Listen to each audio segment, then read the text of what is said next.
Okay, so it's time to launch our first EC2 instance in the cloud. Now, the way we go about launching an instance is we're going to use the AWS Management Console, and we choose what's called an AMI, so that's an Amazon Machine Image. Now, what that consists of is basically a snapshot of a volume, so it has an operating system already configured on it. So that means it already comes with Windows or Linux of various different versions, and it can even have certain configurations applied to those operating systems and even have data preloaded on it if you create your own AMI. So the Amazon Machine Image is essentially the choice of the operating system and any pre-configured software you need. Then we have an instance type. So we need to choose what type of instance we want to launch. And this is where we have to make a decision on the performance of our application and how much we want to spend. So the amount of resources, including vCPUs and memory that we actually have, is dependent on which type of instance we choose. So for this course, we're generally going to be using the general purpose T2 Micro, which has 1 CPU and a gig of RAM. So very low in power, but it's free. It's part of the free tier, so we can run a certain amount of T2 instances for free. Of course, if we went up to a more powerful server, we would then have to start paying. So I would recommend that wherever you can, just use the T2 Micro for this course. So that's it. Let's head over to the console and we're going to launch our first instance. So on the AWS Management Console, I'm going to choose Services, come down to Compute and choose EC2. So this is the main dashboard for the EC2 service. And what we can see on the left here is we've got the dashboard, we have the limits, so we can look at what are the limits for how many resources we can actually run.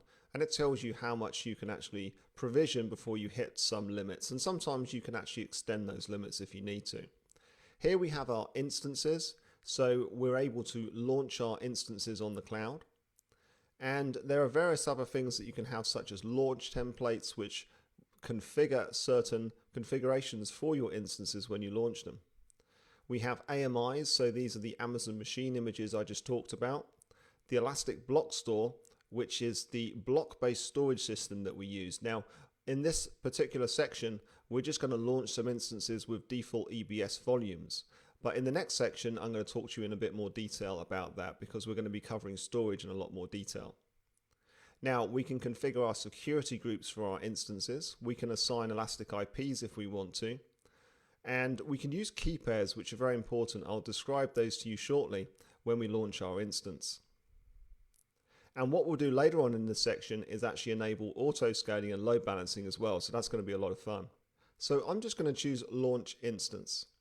And you get a series of options here. So you can choose different operating systems like Red Hat Enterprise Linux, SUSE Linux, Amazon Linux, Ubuntu Server. We've got, if we go further down, we've got Microsoft Windows Server. We've got Windows Server for containers. We've got it with SQL Server installed. So there's lots of different options. On the left here, you can also have your own AMIs. So you can create your own ones with your own pre-configured software.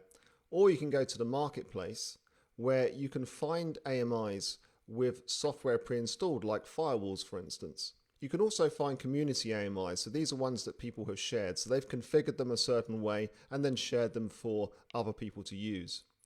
So we'll just go back to Quick Start. And I'm going to come down and choose Amazon Linux 2 AMI. So this is Amazon's own flavor of Linux. I'm going to just choose Select. I'm going to leave the default option here. So this is the instance type. So remember, this is free tier eligible. So it tells you, the same as on the AMIs, it actually gives you a little notice to tell you what's free tier eligible. So in this case, it only gives us 1 CPU and 1 GB of RAM, but it's free tier eligible. So that's great. Now there's a lot of different instance types. So you can see as you go down the screen, there are some here with huge amounts of resources. If we come down even further, you can see this list just goes on. And we've got different types, so they're optimized for different use cases. We've got memory optimized servers, storage optimized.